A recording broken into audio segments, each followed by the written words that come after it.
Prezident ýanygyç energetika toplumundan nägile bolýar? 5 resmi bir käýin jaldy. 2 fevralda Türkmenistanyň prezidenti Gurbanuly Berdimuhammedow ýurdun ýanygyç energetika toplumy boýunça iş maslahatyny geçirdi. Oňa toplumyň ýol başçylary hemde käbir vice-premierler gatnaşdy. Bu barada TDH habar berýär. Maslahatyň dowamyna prezident dünýäde bolup geçýän wakalar bilen baglylykda energetika bazarlaryna durnuksyzlygyň ýüze çykanyny, dünýä ykdysadyýetyne emele gelen yaramaz ýagdaýlar sebäpli ýanygyç bazarlaryna çiğ neftin we neft önümleriniň sarf edilişiniň düýpli onu aýtdy. Dünýäde emele gelen ýagdaýlar ýurdumyzyň önümçilik we maliýe görkezijlerine yaramaz täsir ýetirýär. Neftiň bahasynyň aşağı düşmegi sebäpli neft önümleriniň nurky peselýär. Bu önümler bolsa ýurdumyzyň neft gaz toplumynyň eksport edilýän esas haritlarynyň biridir diýip resmi media prezidentiň sözlerini getirýär. Soňra prezident ýanygyç energetika pudugyny değişli kärhanalaryň bir näçe ýol başçysyna nägilelik beýan etdi. Döwlet baş tutany Türkmengaz döwlet konserniniň başlygy Batyr Amanow kärhanalarda işleri guramak boýunça käbir kemçiliklere ýol berilýändigine nägilelik bildirdi. TDH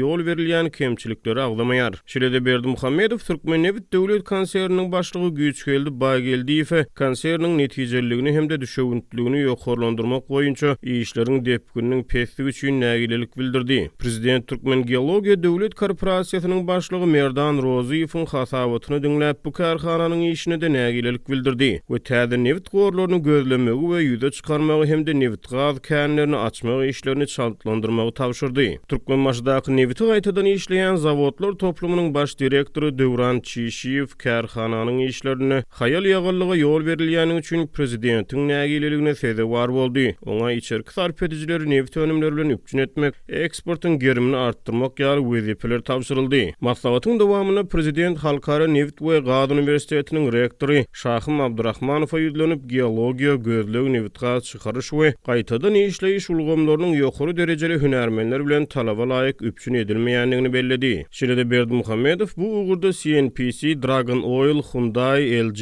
Lukoil, Areti ýaly halkara kompaniýalaryň okuw merkezleri bilen hyzmatdaşlygyň ähmiýetini notady. Ýygnakda ýanygyç energetika pudugyna gözewçilik edýän vice-premier Muratgeldi Meredowa söz berildi. Prezident onuň hasabatyny dinläp pudugyň işlerini nägilelik bildirdi. Berdimuhammedow vice-premieriň ünsüni neft çykarmagyň şol sany öňümi paýlaşmak hakyna kılalaşyklar boýunça neft çykarmagyň möçberiniň peselmegine çekdi. Ondan sanlary gowlandyrmagy, neft guýlaryny abatlamagy, geologiýa gözlegi işlerini güýçlendirmegi, pudugy daşary ýurtly maýadarlary çekmegi, täze eksport uğurlaryny gözlemegi we hünärmenleri kämilleşdirmegi talap etdi. Ýyly beýan eden nägileliklerinden soň prezident vice-premier Muratgeldi Meredow, Türkmenneftiň başlygy Güýçgeldi Baýgeldiýew, Türkmengazyň başlygy Batyr Amanow, Türkmen geologiýanyň başlygy Merdan Roziýew, Türkmenmaşdaky nefti gaýtadan işleýän zawodlar toplumynyň baş direktory Döwran Çişiýew bir käýin çygylan etdi. Prezident vice-premier Gadyrgeldi Müşikow neft gaz toplumynyň maliýe ýagdaýyny gözewçilikde saklamagy,